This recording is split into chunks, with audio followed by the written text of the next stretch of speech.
It's time now for Countywide, a special presentation of Yavapai Broadcasting News. Join News Director Paul David and News Editor Philip Katafamo as they talk with our community's leaders, newsmakers, and people in the know. You'll hear about the hot topics in Yavapai County that affect all our lives. And now here's today's Countywide. Welcome back to another episode of Countywide. I'm your host, Philip Katafamo. I'd like to thank you for joining me. On today's show, we are talking with Coconino County School Superintendent Cheryl Mango-Paget. Superintendent, welcome on to the program. Thank you for having me. Well, we are very, very happy to have you. First and foremost, congratulations on the new position. You took over fairly recently, so I thought that we can talk about just sort of the scope of the job. How many districts do you deal with? You know, give us a good spectrum as to who you're talking to on a daily basis. Oh, on a daily basis, we have 10 districts if you include our community college, and that is a district. A lot of people don't know that. I work with all the charter schools as well as the private schools and the religious-based schools in the county. And we offer a variety of services. Our office is Education Service Agency, so we provide resources and just about everything that you can imagine to all of our schools. So you're dealing with, I mean, like you said, you're dealing with a whole bunch of a bunch of districts, and inside those districts are the schools. Any misconceptions about the job that people have, or you know, anything you want to clear up? I would say a lot of people think I have a lot of authority, which I really don't. And we'll talk about that. I don't. But basically, how do I say this?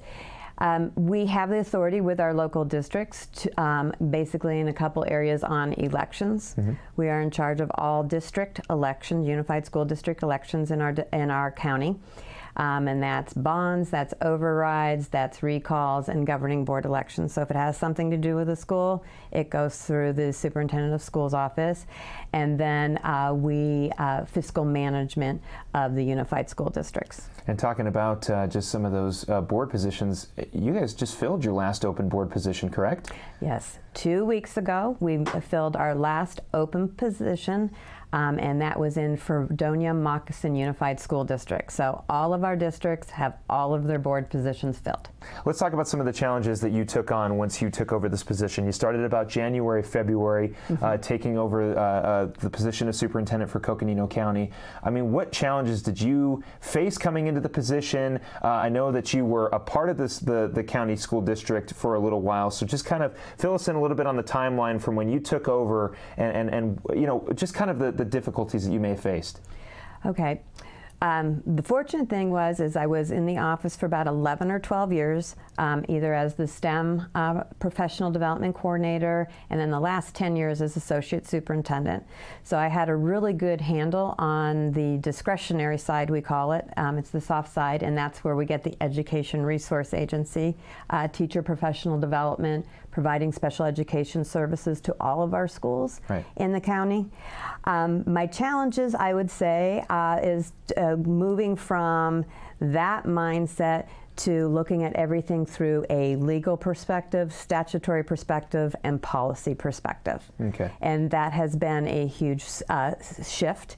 And then obviously the challenges that have been presented to all of our schools across the state and in Coconino County regarding COVID-19. Which we will get into. We'll talk a little bit about COVID and the school year in general a little bit later in the show. But I want to ask, you know, any goals that you have for the district, anything, or I'm sorry, for the county that you want to accomplish for however long you're in the position for? Yes, I have a couple of goals.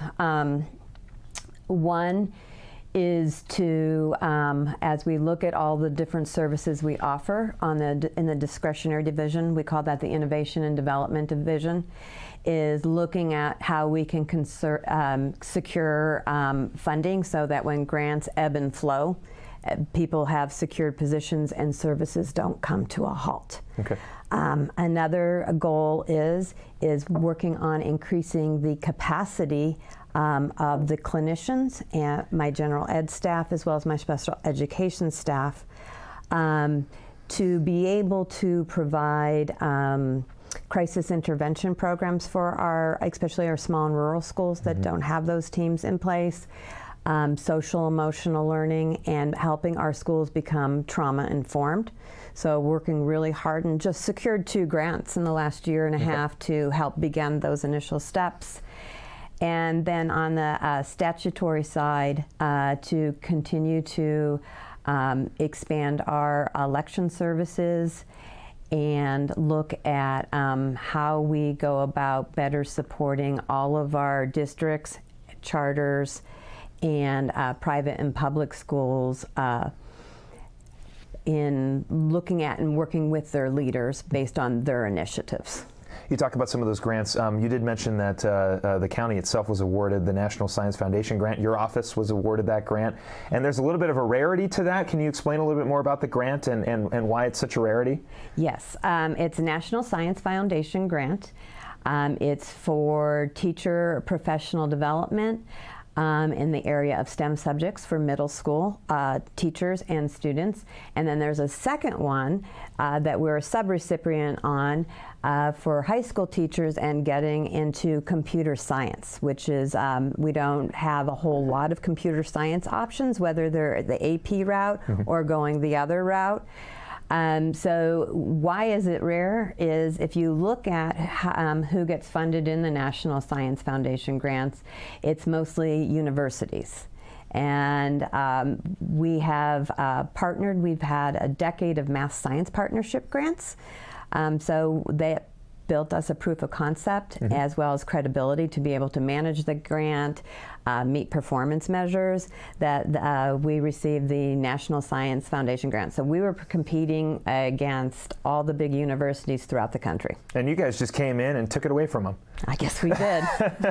Of course, for a good reason, it took of course. 10 years, but we did. Yes, no, but that's incredible that you're able to get that done, because like you said, you're up against universities, you're up against other colleges, other schools, and you're if anything, you're seen potentially as a little school district up in northern Arizona, rural Arizona.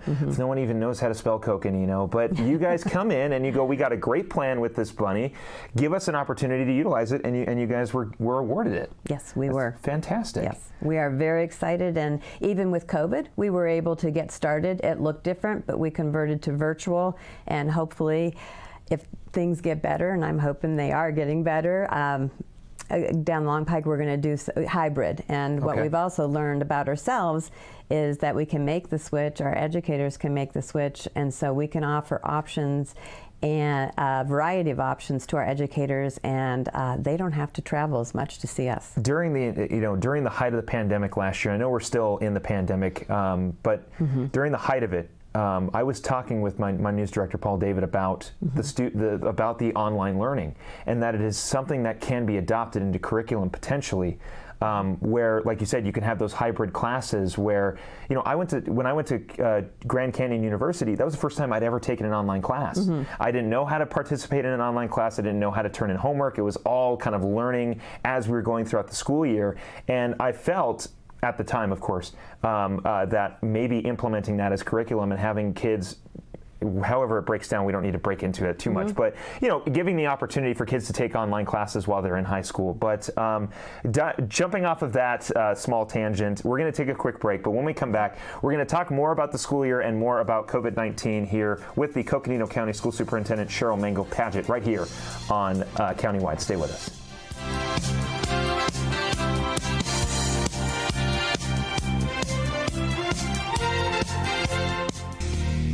Terrifying jobs. Bull rider, take 2. Cliff, this seems like a really terrifying job. Why do you do it? I love protecting the bull riders when they get bucked up. How big are these bulls? 12 to 2,200 pounds of pure muscle. You're not cowed by any of this, obviously. Is there anything that scares you? Yeah, distracted drivers terrify me.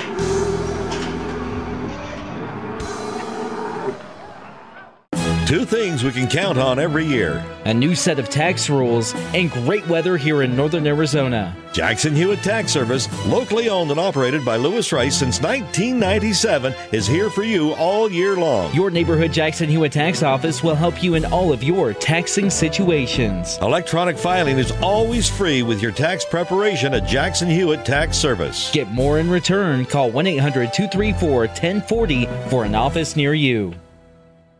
The EPA says C&B Construction ranks in the top 1% nationally. C&B Construction invites you to see what energy efficiency and indoor air quality can be. We have won another Department of Energy Innovation Award, and C&B Construction is the only contractor in the country to win 6 consecutive EPA Indoor Air Plus awards. Experience our zero-energy, move-in ready homes at Crossroads at Mingus. C&B Construction, locally respected, nationally recognized. Find out more at C&B Homes.com. Award-winning Soundbites Grill is an entertainment restaurant located in Uptown Sedona at the Hyatt Pinion Point Resort.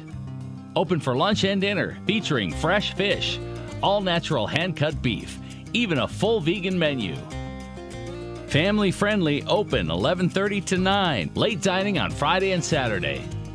Soundbites Grill has some of the best views of the Sedona Red Rocks. Offers world-class entertainment, food, fun, and music.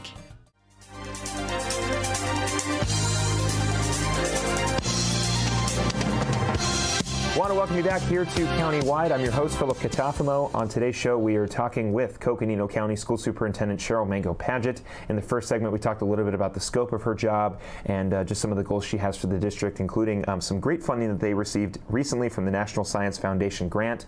But now it is into the nitty-gritty, Superintendent. We need to talk about COVID. We need to talk about the school year. Unfortunately, COVID is still a thing, but the school year, thankfully, was able to get on track and going on the usual year, usual date that it's supposed to start. We got pushed last year. There's a whole bunch of stuff. But I want to ask, how's the school year been so far? I know we're just now getting into it, but how are we doing so far? So far, we're doing pretty good. Like you said, we were able to start on time. Our schools are in session. They are in-person learning. Our homeschool requests have decreased this year so far, so knock on wood. The county works with all of the education leaders, and we have a bi-weekly or monthly meeting, depending on the needs, regarding COVID. And I first want to do a shout out to all of our education leaders. They have had to adjust, change, put into place things, and then something else came about and they made a shift, had to make a shift and backpedal and move forward.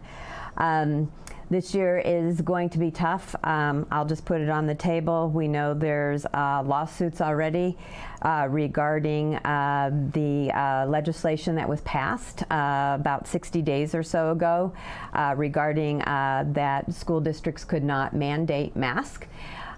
With that said, just yesterday, the Maricopa Superior Court ruled in favor of Phoenix Union that they could require masks up until September 29th. We've had some of our, we've had one of our districts last week go ahead and they passed through their governing board that they were going to, that was Flagstaff Unified, require masks up until that date, and they'll revisit it later. Some of our charter schools followed suit. We have other schools in our county that are not following suit. And what we're recommending, if we want to have in-person learning and maintain operations and have as little disruption for our schools, is really looking at what we can do to mitigate, and that's that layering of mitigation, mask, social distancing, working on, some of our schools are doing some pooled testing, which that takes some time, but we're able to do that at no cost. But it does take time, and then if you know, we're eligible for vaccines, you know, we hope that that can happen. And just to make it very clear, you're not making the decisions regarding masks for any of these schools. It is at the district level. It starts and stops at the district level, correct? That is correct. What my office does is we meet with them weekly, with Health and Human Services, and a big shout out to Coconino Health and Human Services. We are so blessed in this county to have that team. They are amazing. And what we do is they put together a schools report and it tells you, based upon the trends, we recommend hybrid learning, in-person learning, virtual learning. So that information can be taken to governing boards. We interpret the CDC guidelines, we interpret the executive orders, and then we provide lots of different resources that schools have the option to consider. But it's all about local control. Regular vaccines. Now, I want to make it very clear, we're not talking about the COVID-19 vaccine. We are talking about the vaccines that have been required in schools for a very long time. I know when I was going to school, I had to get vaccinated. I remember we had a case of whooping cough, and we had to make sure we get the whooping cough vaccine before we went back to school. Again, we are not talking about the COVID-19 vaccine, but the regular vaccines that are required in schools. Where are we with those right now? Because those are still, as far as I know, they're still required for you to start the school year. Yes, per law, students are required to have an up-to-date immunization records or an exemption, or they could be removed from their school if they fail to do so. What I just read and have been talking with some other education leaders is that there are immunization challenges. There was a relaxation of compliance last year due to virtual learning, students being homeschooled, and just the other chaos of keeping up with records.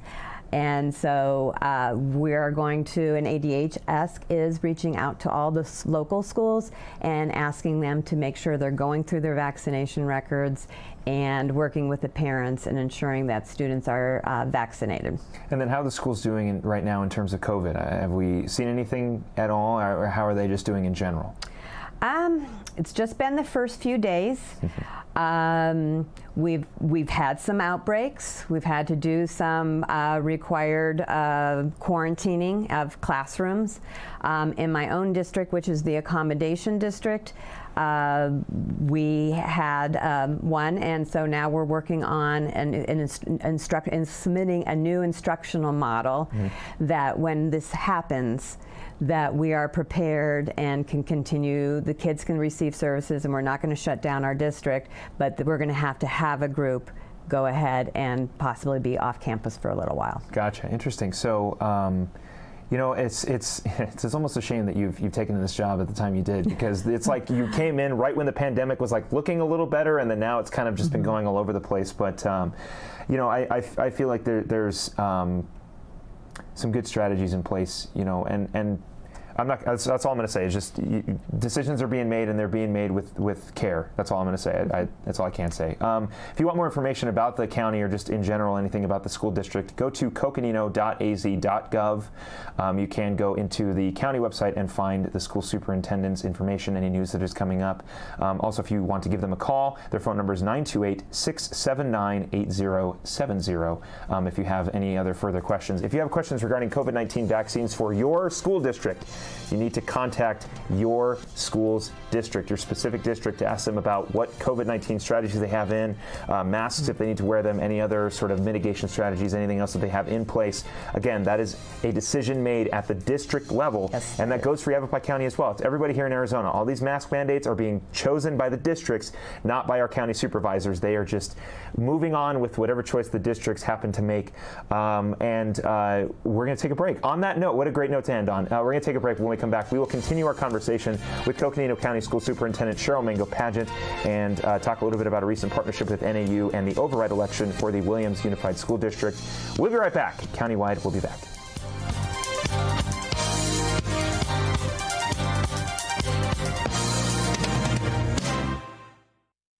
Who doesn't dream of home improvements? Perhaps your kitchen, the real living room. Maybe the bathroom, where you bookend your day. Langstrand Contracting is your one-stop shop from tear down to finishing touches. With 35 years of experience, Chris and his team will work with you to match your family's style and budget. Call Langstrand Contracting today for guidance in bringing your vision to life. Hi, this is Greg at Verde Solar Power. You know, Arizona has lots of clean, renewable sunshine, and we want to help you take advantage of it with our quality solar installations, and we offer to beat any written offer on a residential solar electric system. So bring us your electric bill and let us show you how solar power will save you money. We're located conveniently here in the Verde Valley and are dedicated to helping the valley go solar. So remember, the energy solution comes up every morning. Starting in the late 1920s, Grandpa Gettle and his brothers laid the groundwork for what would become a family legacy. Almost 100 years and 100 patents later, Gettle's High Desert Mechanical continues to raise the bar of quality heating, cooling, and plumbing products and services in the Verde Valley. Call Gettle's High Desert Mechanical Heating, Air Conditioning, and Plumbing at 567-2200 or online at GettlesHDM.com, providing solutions for your comfort. Don't settle, get Gettles.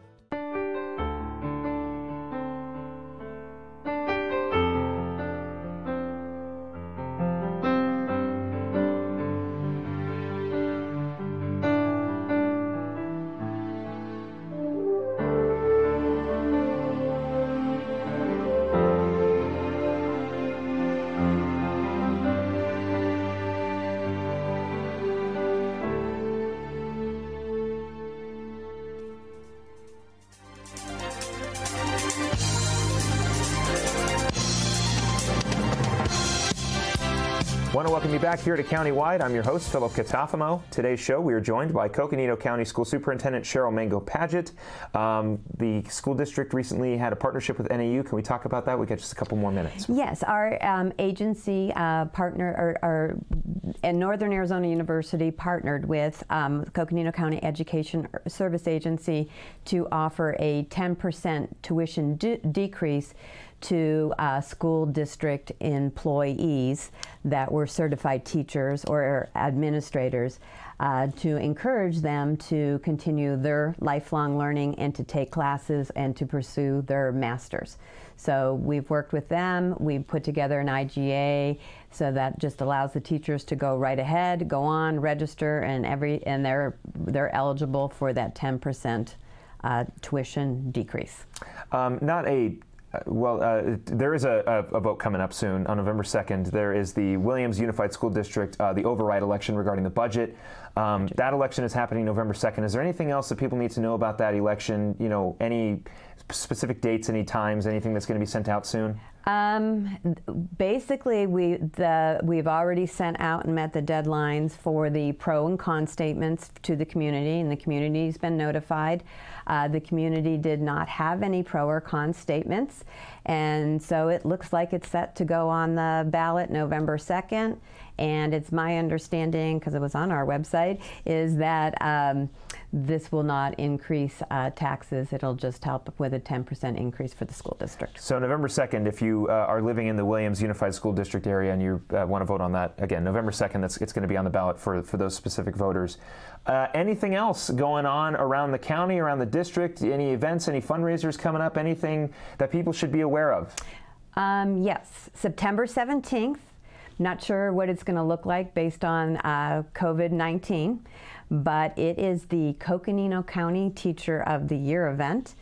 And we have a Teacher of 3 finalists from Page, Flagstaff, and Williams. And we will announce who is the Teacher of the Year and who the 2 ambassadors are. And a few years back, we started a Rookie Teacher of the Year as well. And all of our finalists are from Flagstaff Unified. And we're very fortunate. We also, the winner for the Teacher of the Year, not only gets a cash prize and some classes at Coconino Community College, which the ambassadors do as well, but there is a Toyota Camry donated by Findlay Toyota for the Teacher of the Year. And I heard it's really sharp, and I think I get to see it next week. Is it too late for me to try to become a teacher and get an opportunity at that award, or did I have to be a teacher last year? You had to have been a teacher last year, 5 years in the field, and it's a process. And just a big shout out to all the nominees and all of our teachers. Very cool. So a potential Toyota, you said Camry? It's a Camry, yes. Very cool. Yes, and it's supposedly very detailed. Oh, all right. Well, good luck and congratulations to whoever wins that awesome prize, and only the great recognition of being recognized as a fantastic educator, but you also get a sweet new car if you need it. But Superintendent Cheryl, thank you very much for coming on the show. Well, thank you for having me. And getting us caught up a little bit about the school year. I know it's been absolutely hectic, but you're getting a lot of great stuff done, and I'm happy that we were able to highlight that despite all the COVID nightmare that is still going on. But thank you very much again for coming on the show. Oh, well, thank you so much. Again, if you want to learn more, coconino.az.gov is their website. 928-679-8070 is their phone number. That is going to do it for this episode of Countywide. I'm your host, Philip Catafamo. We'll see you next time.